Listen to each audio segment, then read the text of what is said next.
Series test lamp wire અને ઉપકરણોનું regulation check કરવા માટે તેનો ઉપયોગ કરવામાં આવે છે.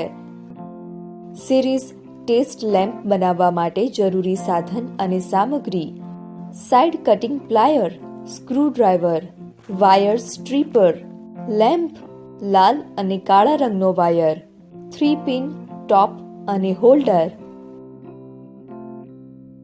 હોલ્ડરનું કનેક્શન: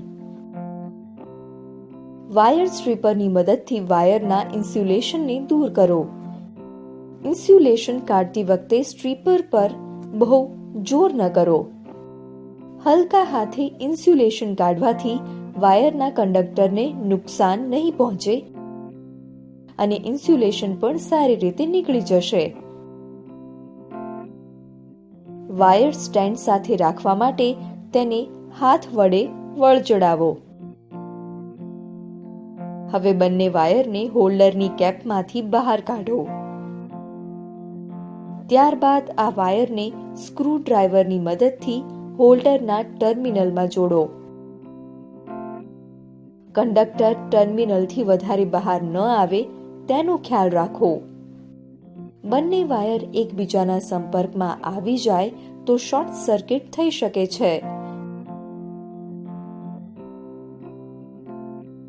તે પછી હોલ્ડરની કેપ બંધ કરી દો.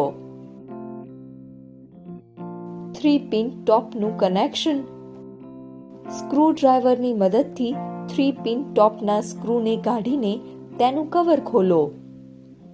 આ 3-પિન ટોપનું એક ટર્મિનલ છે.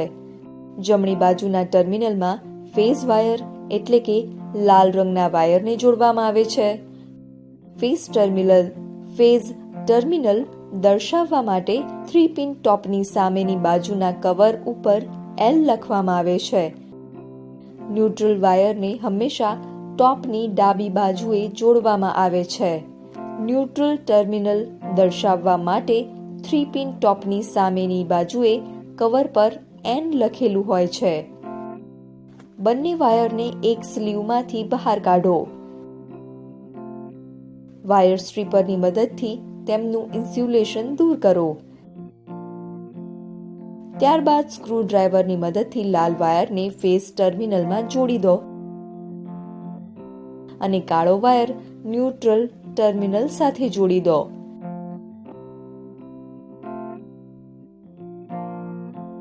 સ્લીવની 3-પિન ટોપની બાજુએ સરકાવો અને બરાબર કસી લો.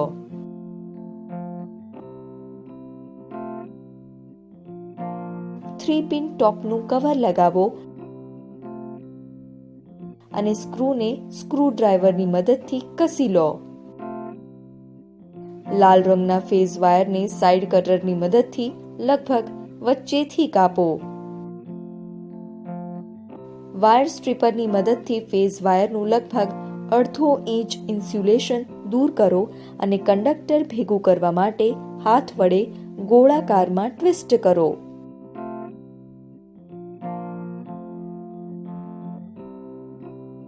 સિરીઝ ટેસ્ટ લેમ્પનો ટેસ્ટ: આ પેરેલલ બોર્ડ છે. તેના પર ટેસ્ટ લેમ્પનો ટેસ્ટ કરવાનો છે. 3-પિન ટોપને સોકેટમાં જોડો.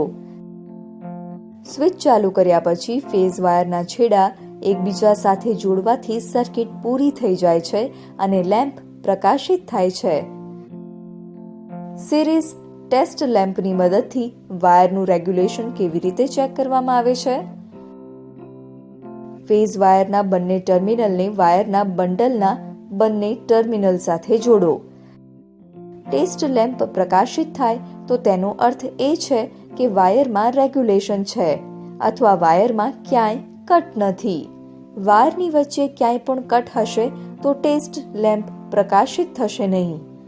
આ રીતે તમે ગમે તેટલા લાંબા વાયરનું રેગ્યુલેશન ચેક કરી શકો છો. યાદ રાખો, જો વીજ પ્રવાહ એટલે કે ઇલેક્ટ્રિસિટી ચાલુ હોય તો ટેસ્ટ લેમ્પના ફેઝ વાયરને હાથથી સ્પર્શ ન કરો.